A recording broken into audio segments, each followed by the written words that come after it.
Saya punya bekal, akhirnya buka toko kecil. Nah, buka toko kecil ini alhamdulillah berkembang sampai SMA, taman SMA mau masuk kuliah itu saya udah punya toko 3. Jangan lupa subscribe. Kalau sekarang minimarket begitu ya, dan punya mobil 2 unit.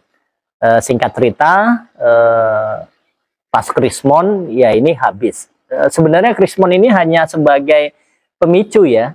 Kalau buat saya, poin utamanya saya punya pengalaman dan pembelajaran yang luar biasa di Medan. Waktu itu masih di Medan, saya kan Pujakusuma ya, putra Jawa kelahiran Sumatera gitu. Medan, saya dari kampung tapi merantau di Medan. Di SMA 15 Medan waktu itu, sekarang SMA 16 gitu.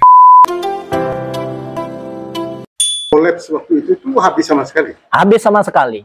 Jadi buat saya, karena ini pembelajaran bisnis, dagang yang tidak ada dalam literatur apapun, kecuali saya dapatkan dari pengalaman yang sangat berharga ya.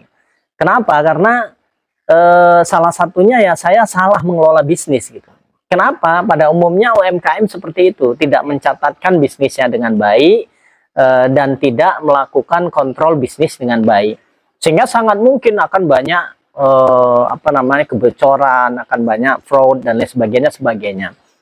Nah, ketika normal saja kondisi mungkin is oke, tapi ketika ada goncangan eksternal, ada krisis moneter, ada persoalan-persoalan eksternal dari bisnis kita, maka itu sangat rawan.